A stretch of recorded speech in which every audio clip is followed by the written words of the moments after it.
B positive പരിപാടിയിലേക്ക് വീണ്ടും സ്വാഗതം. നമ്മുടെ സമൂഹം നേരിടുന്ന വിവിധ പ്രശ്നങ്ങൾ, പ്രത്യേകിച്ച് യുവജനങ്ങളുമായിട്ട് ബന്ധമുള്ള പല വിഷയങ്ങൾ, അതാണല്ലോ നമ്മൾ കഴിഞ്ഞ കുറേ ആഴ്ചകളായി ചർച്ച ചെയ്തുകൊണ്ടിരുന്നത്. കഴിഞ്ഞ ആഴ്ചയിൽ ഗിൽറ്റ് ഫീലിംഗ് അഥവാ കുറ്റബോധം എന്നുള്ള വിഷയമാണ് നമ്മൾ ചർച്ച ചെയ്തത്. അതുമായിട്ട് ബന്ധപ്പെട്ട ഒരു വിഷയമാണ് ഇന്ന് ചർച്ചയ്ക്ക് എടുക്കുവാനായിട്ട് ആഗ്രഹിക്കുന്നത്. കുറ്റബോധവും ഷെയിമും, ഗിൽറ്റ് ആൻഡ് ഷെയിം, ഇത് രണ്ടും ഒരുമിച്ച് പോകുന്ന വിഷയമാണ്. ഈ ഷെയിം എന്നുള്ള വാക്ക് നിങ്ങൾ കേട്ടിട്ടുണ്ടല്ലോ അല്ലേ? What you mean by shame? നാണം എന്ന് വേണമെങ്കിൽ പറയാം അല്ലേ? നാണം, ലജ്ജ, ഒരു പോരായ്മ, ഇങ്ങനെയൊക്കെ ഉള്ള അർത്ഥം ഈ വാക്കിനുണ്ട് ഷെയിം എന്ന് പറഞ്ഞാൽ. നമ്മൾ സാധാരണ ഇപ്പോൾ ടി വിയിലും മറ്റും കണ്ടുകൊണ്ടിരിക്കുന്ന ചില സീനുണ്ട്. പല ആളുകളും പോലീസ് വാനിൽ നിന്നിറങ്ങി കോടതിയിലേക്ക് പോകുമ്പോൾ അവർ ചെയ്യുന്ന ഒരു സംഗതി, അവർ മുഖം മറച്ചുകൊണ്ടാണ് പോകുന്നത്. ഒന്നുകിൽ ഒരു പത്രം കൊണ്ട് മുഖം മറയ്ക്കും, അല്ലെങ്കിൽ സാരിത്തലപ്പ് കൊണ്ട് മുഖം മറയ്ക്കും, അല്ലെങ്കിൽ കയ്യിലിരിക്കുന്ന എന്തെങ്കിലും ഒരു സാധനം ഉപയോഗിച്ച് മുഖം മറയ്ക്കും, അല്ലെങ്കിൽ തൊട്ട് മുൻപേ പോകുന്ന ആളിൻ്റെ പിറകിൽ ആ മുഖം അങ്ങ് മറയ്ക്കും. അങ്ങനെ മുഖം വ്യക്തമായി വെളിയിൽ കാണിക്കാൻ വയ്യാത്ത ഒരവസ്ഥ. അതുകൊണ്ടാണ് അവർ ഈ മുഖം മറയ്ക്കുന്നത്. ഇതാ ഷെയിം എന്ന് പറയുന്നത്. എൻ്റെ മുഖത്തെ വ്യക്തമായിട്ട് വെളിയിൽ കാണിക്കാൻ ഒക്കാത്തതായിട്ടുള്ള ഒരു അവസ്ഥ. ഇവര് ഈ മുഖം മറയ്ക്കുന്നത് എന്തിനാണെന്നാണ് നിങ്ങൾക്ക് തോന്നുന്നത്? കുറ്റബോധമുള്ളത് കൊണ്ടായിരിക്കുമല്ലോ അയാൾക്ക് അങ്ങനെ നാണം എന്ന് പറയുന്നത്. കുറ്റബോധത്തിൽ നിന്ന് ഉളവാകുന്ന ഒരു നാണം കൊണ്ടാണ് ഈ മുഖം മറയ്ക്കുന്നത്. ഈ കുറ്റബോധം ഉണ്ടെങ്കിൽ അവിടെ വേറെ ആരും ഇല്ലായിരുന്നു എന്ന് വെച്ചു, ഇവർ മുഖം മറയ്ക്കുവോ? ഇല്ല, ഒരിക്കലും ഇല്ല. അപ്പൊ പിന്നെ മുഖം മറയ്ക്കുന്നത് എന്തിനാ? നാട്ടുകാർ ചുറ്റിനുള്ളതുകൊണ്ട്. നാട്ടുകാരെ എന്നെ കാണാതിരിക്കാനായിട്ടാണെന്നാ പറയുന്നത് അല്ലേ? അപ്പൊ ഇവർ ഈ മുഖം മറയ്ക്കുന്നത് നാട്ടുകാരെന്നെ കാണാതിരിക്കാൻ. ശരിക്കും അതിനാണോ? നാട്ടുകാർ ഇവരെ കാണാതിരിക്കുന്നതാണോ അതോ ഇവർ നാട്ടുകാരെ കാണാതിരിക്കുന്നതിനാണോ മുഖം മറയ്ക്കുന്നത്? ഇവന് നാട്ടുകാരെ ഫേസ് ചെയ്യാനുള്ള ബുദ്ധിമുട്ടിന്, ഇവർക്ക് നാട്ടുകാരെ ഫേസ് ചെയ്യുവാനായിട്ടുള്ളൊരു ബുദ്ധിമുട്ട്, നാട്ടുകാർ കാണാതിരിക്കാൻ എന്ന് നമുക്ക് തോന്നാം. പക്ഷെ ശരിക്കും പറഞ്ഞാൽ ഇവർക്ക് നാട്ടുകാരെ കാണാനായിട്ടുള്ളൊരു ബുദ്ധിമുട്ട്, അതിൽ നിന്നാണ് ഈ മുഖം മറയ്ക്കുന്നത്. അപ്പം ഇവരുടെ ഉള്ളിൽ ഇവരെക്കുറിച്ച് തന്നെ ഒരു മോശമായ അഭിപ്രായമുണ്ട്. ആ അഭിപ്രായത്തിൽ നിന്ന് അവർക്ക് നാട്ടുകാരെ കാണാനായിട്ട് ഇപ്പം സാധിക്കില്ല. അതുകൊണ്ടാണ് ഒരു പരിധി വരെ ഇവർ മുഖം മറയ്ക്കുന്നത്. അപ്പം നാട്ടുകാരെ നാട്ടുകാരെ കാണാൻ വേണ്ടിയിട്ട് മാത്രമായിരിക്കില്ലല്ലോ. കാരണം ഇപ്പം ഓൾറെഡി അപ്പം അങ്ങനെ ഒരു കേസ് വരുമ്പോൾ തന്നെ പത്രത്തിൽ തന്നെ ഫോട്ടോ ഒക്കെ വരും. അതെ, പിന്നെ എന്തിനാ നാട്ടുകാരെ അറിയാണ്ടിരിക്കാൻ വേണ്ടി മറയ്ക്കേണ്ട ആവശ്യമില്ലല്ലോ. എല്ലാം അറിയാം എന്ന് പറഞ്ഞാലും മുഖം മറയ്ക്കാതിരിക്കാൻ നോക്കുമോ? ഇവരുടെ ഉള്ളിലുള്ള ഈ ഒരു അനുഭവമാണ് അവരെ ഇതിലേക്ക് നയിക്കുന്നത്. എന്തൊക്കെ സംഭവിക്കുന്നു എന്നുള്ളത് അവർക്ക് വളരെ വ്യക്തമായിട്ട് അറിയാം. ഈ നാട്ടുകാരൊക്കെ അറിഞ്ഞു, നാട്ടുകാർ ഞങ്ങളെ കാണും, ഞാൻ നാട്ടുകാരെ കാണും, ഇതൊക്കെ അറിയാം. പക്ഷെ ഫേസ് ടു ഫേസ് അവർക്ക് നാട്ടുകാരെ അഭിമുഖീകരിക്കാനായിട്ട് ബുദ്ധിമുട്ടാണ്. അവരുടെ ഉള്ളിലെ ഒരു ചിന്തയാണത്. അതിൽ നിന്നാണ് ഈ മുഖം മറയ്ക്കുന്നത്. അതായത് ഈ ഷെയിം എന്ന് പറയുന്നത് നമ്മുടെ ബീയിങ് അല്ലെങ്കിൽ നമ്മുടെ അവസ്ഥയാണ്, നമ്മുടെ ആളത്വത്തിൻ്റെ ഭാഗമായി മാറിയിരിക്കുന്ന ഒരു സംഗതിയാണത്. ഈ ഗിൽറ്റ് എന്ന് പറയുന്നത് നമ്മൾ ചെയ്യുന്നതിൽ നിന്നുള്ള ഒരു കുറ്റബോധം. എന്നാൽ ഷെയിം എന്ന് പറയുന്നത് ഞാനായിരിക്കുന്ന അവസ്ഥയെക്കുറിച്ചുള്ള ഒരു ലജ്ജാഭാരം, ഒരു നാണം, ഒരു പോരായ്മ. അതാ ഷെയിം എന്ന് പറയും. അപ്പം ഇത് തമ്മിലുള്ള വ്യത്യാസം ഇതാണ്. ഇതെൻ്റെ ഉള്ളിലുള്ളപ്പോൾ എനിക്ക് മറ്റുള്ളവരെ ഫേസ് ചെയ്യുവാനായിട്ട് സാധിക്കുകയില്ല. ഈ ഷെയിം അത്ര മോശമായ ഒരു സംഗതിയാണോ? നിങ്ങൾക്ക് എന്നാ തോന്നുന്നു? ഈ ഷെയിം അത്ര മോശമായ ഒരിക്കലും അല്ല. ഷെയിം അത്ര മോശമായ സംഗതി അല്ലെന്ന് പറയാനുള്ള കാരണം എന്നാ? കാരണം ഷെയിം നമ്മൾ എന്താണെന്ന് നമുക്ക് അറിയത്തില്ല. ആ ഒരു സിറ്റുവേഷനിൽ വരുന്ന പ്രശ്നം അതല്ല. ഷെയിം നമുക്ക് ഇല്ലെങ്കിൽ നമ്മള് ഒരു ഹെൽത്തി ഷെയിം നമുക്ക് എന്തായാലും ഉണ്ടാവണം നമ്മുടെ ജീവിതത്തില്. അങ്ങനെ ഒരു ഷെയിം ഇല്ലെങ്കിൽ നമ്മളിപ്പോ ആരും ഇവിടെ വസ്ത്രം ധരിച്ചോണ്ട് ഇവിടെ ആരും ഇരിക്കില്ല. അങ്ങനെ ഒരു സിറ്റുവേഷനിലാവും നമ്മള്. അപ്പൊ എല്ലാവരുടെയും ജീവിതത്തിൽ ഒരു ഹെൽത്തി ഷെയിം, അതായത് കുറച്ച് നാണം എല്ലാവരുടെയും ജീവിതത്തിൽ ഉണ്ടാവണം അല്ലേ? ഇത് പലതും പഠിക്കാനുണ്ട് അതിൽ നിന്ന്. ഒരു അതായത് എന്തെങ്കിലും ഒരു കാര്യം ചെയ്തിട്ട് അതിനെതിരെ നാണമുണ്ടെങ്കിൽ അപ്പൊ നിങ്ങൾ പറയുന്നത് ഒരു അല്പ ഷെയിം ഉണ്ടെങ്കിൽ മാത്രമേ നമുക്ക് ആരോഗ്യപരമായിട്ട് വളരുവാനായിട്ട് സാധിക്കത്തുള്ളൂ. ഇതിനോട് അദ്ദേഹം എഗ്രി ചെയ്യുന്നുണ്ടോ എന്ന് പറഞ്ഞേ. എഗ്രി ചെയ്യുന്നുണ്ട്, പക്ഷെ അധികം നാണമായാലും പ്രശ്നം. ആവശ്യത്തിന് ഓക്കെ. അതുകൊണ്ടാണ് ഇവർ ആ വാക്ക് ഉപയോഗിച്ചത് ആരോഗ്യപരമായ രീതിയിലുള്ള നാണമെന്ന് പറഞ്ഞത്. അദ്ദേഹം അതിനോട് യോജിക്കുന്നുണ്ടോ? അതെ, ഞാൻ പൂർണ്ണമായും യോജിക്കുന്നു. കാരണം നമുക്ക് ഈ നാണമില്ലാന്നുണ്ടെങ്കിൽ നമുക്ക് എന്ത് കാര്യം ചെയ്യാനുള്ള ഒരു പ്രവണത നമ്മളിൽ ഉണ്ടാവുന്നു. അതുകൊണ്ട് നമുക്ക് നാണം അത്യാവശ്യം. അപ്പൊ പല കാര്യങ്ങളിൽ നിന്നും നമ്മെ തടഞ്ഞു നിർത്തുന്നത്, നിയന്ത്രണത്തിന് വിധേയമായി നിർത്തുന്നത് ഈ ഒരു ഷെയിമിന്റെ ഒരു ഭാവം ഉള്ളത് കൊണ്ടാണെന്നാ പറയുന്നത് അല്ലേ? നിങ്ങൾ പറയുന്നത് വളരെ ശരിയായ സംഗതിയാണ്. ഈ ആരോഗ്യപരമായ രീതിയിൽ ഒരു ഷെയിം എന്ന് പറയുന്നത് നമ്മുടെ വളർച്ചയ്ക്ക് ആവശ്യമാണ്. എന്നാൽ ഇത് അനാരോഗ്യമായി മാറുമ്പോൾ ഉണ്ടാകുന്ന കുഴപ്പങ്ങൾ എന്തൊക്കെയാകുന്നു എന്നുള്ളതാണ് നമ്മൾ കൂടുതലായിട്ട് മനസ്സിലാക്കാനായിട്ട് പോകുന്നത്. എൻ്റെ വ്യക്തിത്വത്തിൽ ഈ ഷെയിം കടന്നുകൂടിയാൽ അത് അനാരോഗ്യമായി തീരുമ്പോൾ എനിക്കുണ്ടാകുന്ന തകരാറുകൾ, ഇത് എവിടെയാണ് ഇതിൻ്റെ തുടക്കമെന്ന് നമുക്ക് ആദ്യം ഒന്ന് നോക്കാം. യെസ്, പറഞ്ഞാട്ടെ. ഒരുപക്ഷെ നമ്മുടെ ചെറുപ്പകാലത്തുണ്ടായ നമുക്കുള്ള അനുഭവമായിരിക്കാം. ചിലപ്പോൾ ചില ആൾക്കാർക്ക് ഈ പെണ്ണുങ്ങളുടെ മുഖത്ത് നോക്കാനുള്ള ഒരു വിഷമമായിരിക്കും. ആ ചെറുപ്പം മുതൽ ആ വ്യക്തി അങ്ങനെയായിരിക്കും ശീലിച്ചിട്ടുണ്ടാവുക. പിന്നീട് അദ്ദേഹം ഒരു ഉയർന്ന പൗരനായ, ഒരു പക്വതയുള്ള പൗരനായാൽ പോലും അദ്ദേഹത്തിന് ആ ഒരു പെണ്ണിന്റെ മുഖത്ത് സംസാരിക്കാനുള്ള ഒരു നാണം അദ്ദേഹത്തിന്റെ മനസ്സിൽ എപ്പോഴും ഉണ്ടാവാനായിട്ട് സാധിക്കും. അതായത് ചെറുപ്പകാലം മുതൽ തന്നെയാണ് ഇവരുടെ ഉള്ളിൽ അവരെക്കുറിച്ചുള്ള അവബോധം അഥവാ ഷെയിമുമായിട്ട് ബന്ധപ്പെട്ടിട്ടുള്ള അവബോധം തുടങ്ങുന്നത്. അങ്ങനെയാണെങ്കിൽ ഇത് പേരൻറ്റിങ്ങുമായിട്ട് ബന്ധപ്പെട്ടതായിരിക്കുമല്ലോ. മാതാപിതാക്കൾ കുഞ്ഞുങ്ങളെ വളർത്തുന്ന അനുഭവമായിട്ട് ബന്ധപ്പെട്ടതായിരിക്കുമല്ലോ. മാതാപിതാക്കൾ കുഞ്ഞുങ്ങളെ വളർത്തുന്നതുമായി ബന്ധപ്പെട്ട് ഈ ഷെയിം ആരംഭിക്കുന്നു എന്ന് നിങ്ങൾക്ക് ആർക്കെങ്കിലും തോന്നുന്നുണ്ടോ? അദ്ദേഹം പറഞ്ഞതിനോട് നിങ്ങൾ ആരെങ്കിലും എന്താ പറഞ്ഞാട്ടെ? ഞാൻ പൂർണ്ണമായി യോജിക്കുന്നുണ്ട്. കുഞ്ഞിലെ തൊട്ട് നമ്മൾ കേൾക്കുന്ന നാണം ഇല്ലാത്തവൾ അല്ലെങ്കിൽ നാണം ഇല്ലാത്തവൾ എന്ന് പറഞ്ഞ് പാരന്റ്സ് തന്നെ പറയാറുണ്ട്. നീയൊക്കെ എന്താ ഇങ്ങനെ പറഞ്ഞുകൊണ്ട് കളിയാക്കാറുണ്ട്. പക്ഷെ അത് മിക്കപ്പോഴും ആ കുഞ്ഞു മനസ്സിൽ നമുക്ക് ഇപ്പൊ നാണം ഭയങ്കര ഒരു വിഷമം ഉണ്ടാക്കും. പിന്നെ നമുക്ക് നാണം ഇല്ലെങ്കിൽ നമ്മൾ നാണം ഉണ്ടാക്കാൻ. അതായത് മാതാപിതാക്കളുടെ വായിൽ നിന്ന് കേൾക്കുന്ന വാക്കുകളുടെ അടിസ്ഥാനത്തിലാണ് നമ്മളിൽ പലരിലും ഈ ഷെയിം ആരംഭിക്കുന്നതെന്നാണ് അവർ പറയുന്നത്. ശരിയാണോ? ഇദ്ദേഹത്തിന് എന്നാ തോന്നുന്നു? ഞാൻ അതിനോട് യോജിക്കുന്നു. അതിനോട് യോജിക്കുന്നുണ്ടല്ലേ? കാരണം എന്താ യോജിക്കാൻ? കാരണം പാരന്റ്സ് നാണമില്ലടാ നിനക്ക് ചോദിക്കുമ്പോ നാണം അങ്ങ് തുടങ്ങും. അല്ല, നമുക്കൊരു തോന്നലായിരിക്കും അങ്ങനെ, അയ്യോ നമ്മൾ പോരാ എന്നുള്ള തോന്നൽ ആദ്യമേ മാതാപിതാക്കളിൽ നമുക്ക് കിട്ടുകയാണെങ്കിൽ അത് ജീവിതകാലം മുഴുവനും ഉണ്ടായിരിക്കും. ഈ പഠിക്കുന്ന സമയത്ത് പല പേരുകൾ നമ്മളെ വിളിക്കും. അവരുടെ ദേഷ്യം കൊണ്ടാ. മണ്ടനെ, കഴുതേ, ഇഡിയറ്റ്, എന്തിനു കൊള്ളാം നിന്നെ, ഇങ്ങനെ ഒരുപാട് കാര്യങ്ങൾ മാതാപിതാക്കൾ നമ്മളോട്. ആ സമയത്ത് നമ്മുടെ ഉള്ളിലേക്ക് ഈ മെസ്സേജുകൾ കടത്തിവിടുന്ന എന്തോ അഭിപ്രായമാണെന്നറിയാവോ? ഓ, ഞാനൊരു കഴുതയാ, പഠിച്ചാലൊന്നും ശരിയാകത്തില്ല. ഞാനൊരു മണ്ടനാ, എന്നെ കൊള്ളത്തില്ല. ഞാനൊരു ഇഡിയറ്റാ, എനിക്ക് ഇടപെടാൻ അറിയത്തില്ല. ഇങ്ങനെയുള്ള അഭിപ്രായങ്ങൾ മാതാപിതാക്കളിൽ നിന്ന് ചെറുപ്പത്തിൽ ഈ കുഞ്ഞുങ്ങൾക്ക് കിട്ടുമ്പോൾ അവർക്ക് അവരെക്കുറിച്ച് തന്നെയുള്ള സ്വയം വില നഷ്ടമാകുകയാണ് ചെയ്യുന്നത്. ഈ സ്വയം വില നഷ്ടമാകുന്ന അനുഭവമാണ് ഈ ഷെയിമിൻ്റെ അനുഭവത്തിലേക്ക് ഇവരെ കൊണ്ടുവന്ന് എത്തിക്കുന്നത്. മാതാപിതാക്കൾ മാത്രമേ ഉള്ളൂ? സ്കൂളുകളിൽ, കോളേജുകളിൽ ഒക്കെ നിങ്ങളുടെ അധ്യാപകരിൽ നിന്ന്, നിങ്ങളുടെ കൂട്ടുകാരിൽ നിന്ന് ഇതുപോലെയുള്ള വാക്കുകൾ, വർത്തമാനങ്ങൾ നിങ്ങളിൽ ഷെയിം ഉളവാക്കുന്നുണ്ടോ? ഇദ്ദേഹം എന്തോ പറഞ്ഞേ? ഞാൻ 10th ട്യൂഷൻ പഠിക്കുമായിരുന്നു. അവിടെ മിസ് ഒരിക്കലും തല്ലൂല പഠിക്കാത്തതിന്. അന്ന് എൻ്റെ ഫ്രണ്ട് നാണം കെടുത്തി പഠിപ്പിക്കും. നാണം കെടുത്തു നമ്മളെ അങ്ങ് നാണം കെടുത്തും മറ്റുള്ളവരുടെ മുൻപിൽ വെച്ച്. അങ്ങനെ നമ്മളെ മറ്റുള്ളവരുടെ മുൻപിൽ വെച്ച് നാണം കെടുത്തുമ്പോൾ നമുക്ക് നമ്മളെ കുറിച്ച് തന്നെ എന്തോ തോന്നും? നമുക്ക് വിഷമം തോന്നും. നമുക്ക് വിഷമം തോന്നുമെന്നേ ഉള്ളോ?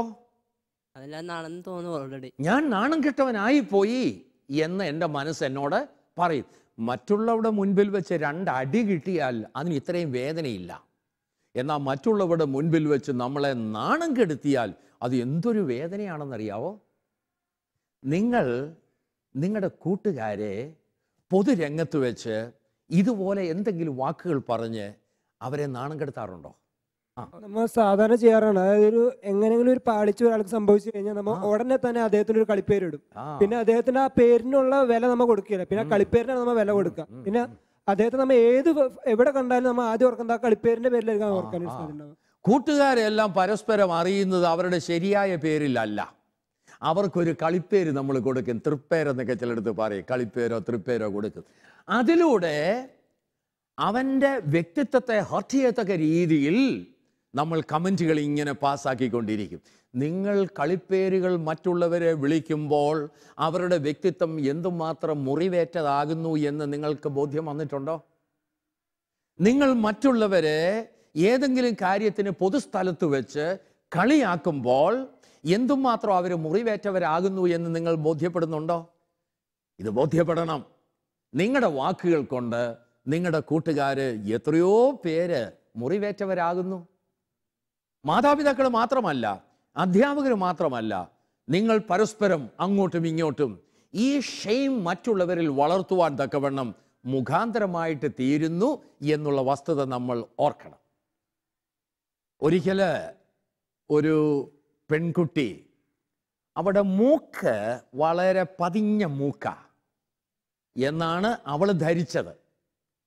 പല കൂട്ടുകാരികളും ചിലപ്പോൾ കളിയാക്കിയതായിരിക്കാം. ഒടുവിൽ ഈ മൂക്ക് ഒന്ന് ശരിയാക്കാനായിട്ട് ഒരു പ്ലാസ്റ്റിക് സർജൻ്റെ അടുക്കൽ ചെന്നു. വളരെ പണം ചെലവാക്കി അതിന്.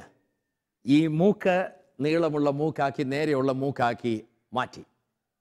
ഈ ഓപ്പറേഷനൊക്കെ കഴിഞ്ഞ ഉടനെ ഈ പ്ലാസ്റ്റിക് സർജൻ വെളിയിൽ വന്ന് പറഞ്ഞ ഒരു വാക്കുണ്ട്, ഞാൻ അവളുടെ മൂക്കിനെ അല്ല ഓപ്പറേറ്റ് ചെയ്തത്, അവളുടെ ഷെയിമിനെയാണ് ഞാൻ ഓപ്പറേറ്റ് ചെയ്തത്. അവളുടെ മൂക്കിനെ അല്ല ഞാൻ ഓപ്പറേറ്റ് ചെയ്തത്, അവളിലെ ഷെയിമിനെയാണ് ഞാൻ ഓപ്പറേറ്റ് ചെയ്തത്. അപ്പോൾ ഈ പതിഞ്ഞ മൂക്കോടുകൂടെ എന്നെ കൊള്ളത്തില്ല എന്നുള്ളൊരു ചിന്ത.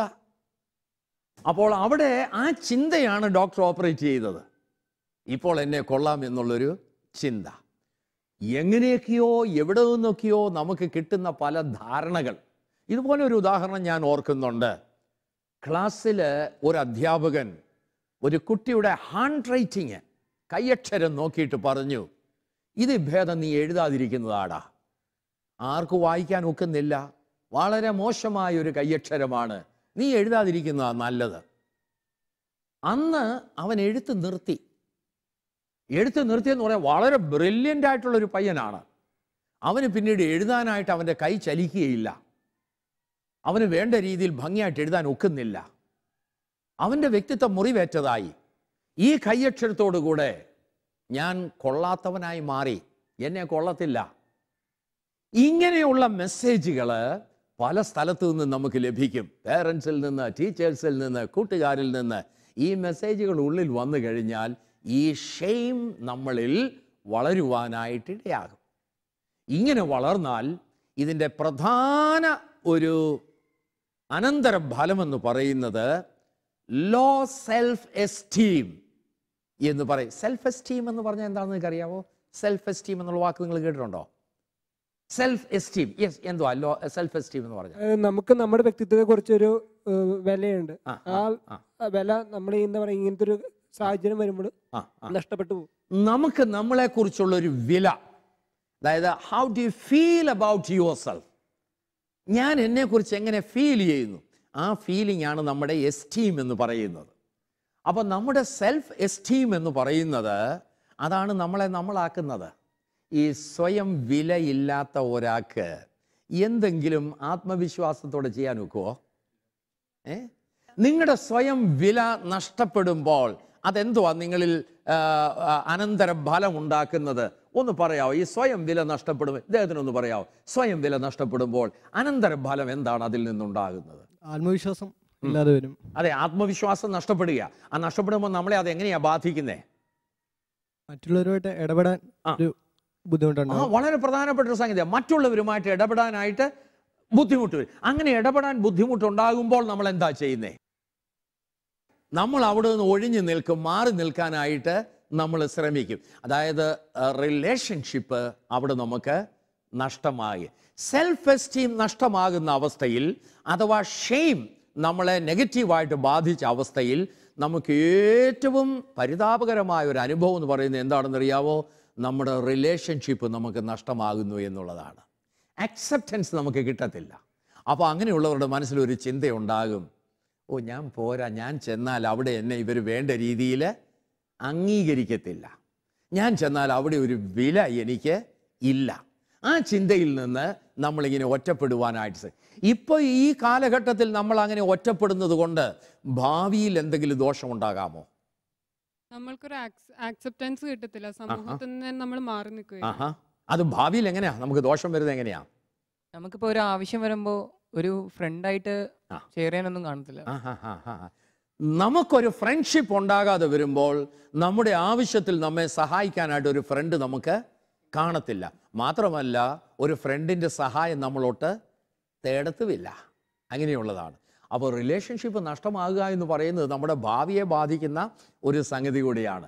അപ്പോൾ ഈ ഷെയിം എത്രമാത്രം നമ്മുടെ റിലേഷൻഷിപ്പിനെ ബാധിക്കുന്നു, അല്ലെങ്കിൽ റിജക്ഷൻ എക്സ്പീരിയൻസ് ചെയ്യാൻ നമുക്ക് ഇടയാകുന്നു എന്നുള്ളതാണ് നമ്മളിപ്പോൾ കേട്ടത്. അങ്ങനെയുള്ള ആളുകൾ അതിനെ കോമ്പൻസേറ്റ് ചെയ്യാനായിട്ട് ചില ആളുകൾ ശ്രമിക്കും. ഈ ഷെയിമിൽ ഇങ്ങനെ ഉൾവലിഞ്ഞ് നിൽക്കുന്നവർ, ഞാൻ പോരാ എന്നുള്ള ചിന്ത, ചെറുപ്പത്തിൽ തന്നെ ഞാൻ മണ്ടനാണെന്നും പറഞ്ഞുകൊണ്ട് വളർന്നു വന്നവർ, അല്ലെന്ന് വരിയിൽ ജെൻഡറിൻ്റെ ബേസിൽ, അതായത് സ്ത്രീ പുരുഷ വ്യത്യാസത്തിൻ്റെ ബേസിൽ ഇതുപോലെയുള്ള അപകർഷത ഉണ്ടായിട്ടുള്ളവർ, അല്ലെന്ന് വരിയിൽ ജാതിയുടെ പേരിൽ അപകർഷത ഉണ്ടായിട്ടുള്ളവർ, വളർന്നു വന്ന സാഹചര്യത്തിൽ ഫിനാൻഷ്യൽ സ്റ്റേറ്റിൻ്റെ അടിസ്ഥാനത്തിൽ അപകർഷത ഉണ്ടായിട്ടുള്ളവർ, ഇങ്ങനെ പല രീതിയിൽ അപകർഷത ഉണ്ടായിട്ടുള്ളവർ ഭാവിയിൽ അതിനെ കോമ്പൻസേറ്റ് ചെയ്യാൻ ശ്രമിക്കും. അതെങ്ങനെയാണെന്ന് നിങ്ങൾക്കറിയാവോ? ഈ ചില ആളുകൾ എല്ലാം അറിയാവുന്നവർ എന്ന് നടിച്ച് ഏത് പറഞ്ഞാലും അവർക്ക് ഉത്തരവുണ്ട്, എന്ത് പറഞ്ഞാലും അവർക്ക് അതിനെക്കുറിച്ചൊരു അഭിപ്രായമുണ്ട്. അങ്ങനെയുള്ള ആളുകളെ നിങ്ങൾ എവിടെയെങ്കിലും കണ്ടിട്ടുണ്ടോ? ഇതും കണ്ടിട്ടുണ്ടോ? എവിടെയെങ്കിലും അങ്ങനെയുള്ളവരെ കണ്ടിട്ടുണ്ടോ? കണ്ടിട്ടുണ്ട്. അവരെന്താ അങ്ങനെ ആയിരിക്കുന്നത്?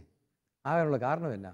ഈ അച്ഛൻ പറഞ്ഞ പോലെ ഇതായിരിക്കും പ്രശ്നം. ഇപ്പോൾ ഒരു ഉൾക്കാഴ്ച വരുന്നുണ്ട്. ഒരു പക്ഷം വരികിൽ അവർ എല്ലാം അറിയാവുന്നവരെന്ന് നടിക്കാനായിട്ടുള്ളൊരു കാരണം അവർക്കൊന്നും അറിയത്തില്ല എന്നുള്ളൊരു ചിന്ത അവരുടെ ഉള്ളിൽ കടന്നുകൂടിയത് കൊണ്ട്, അല്ലേ? അപ്പോൾ അതിനെ കോമ്പൻസേറ്റ് ചെയ്യുന്ന ഒരു ഡിഫൻസാണ് എല്ലാം അറിയാവുന്നവർ എന്നുള്ള ഒരു നാട്. തീരെ കാണാനായിട്ട് മോശമായിട്ടുള്ള ആൾക്കാരെ നമ്മൾ കാണാൻ നല്ലതാണോ തീയതാണോ എന്നുള്ളത് നമ്മളിങ്ങനെ കാണുന്ന കാഴ്ചയിലൂടെ അല്ലല്ലോ വ്യക്തം. അത് റിലേറ്റീവാണ്. ചിലർക്ക് ചിലരെ കണ്ടാൽ ഇഷ്ടപ്പെടും, കാണാൻ കൊള്ളാമെന്ന് പറയും. ചിലർക്ക് ചിലരെ കണ്ടാൽ കാണാൻ കൊള്ളത്തില്ല. കാണാൻ കൊള്ളത്തില്ലെന്ന് ചിലർ പറഞ്ഞവർ മറ്റുള്ളവർ കണ്ടാൽ അവരെ കാണാൻ കൊള്ളാം. അതുകൊണ്ട് തികച്ചും കാണാൻ കൊള്ളത്തില്ല എന്നൊന്നും നമുക്ക് പറയാൻ ഒക്കത്തില്ല ആരെക്കുറിച്ചും.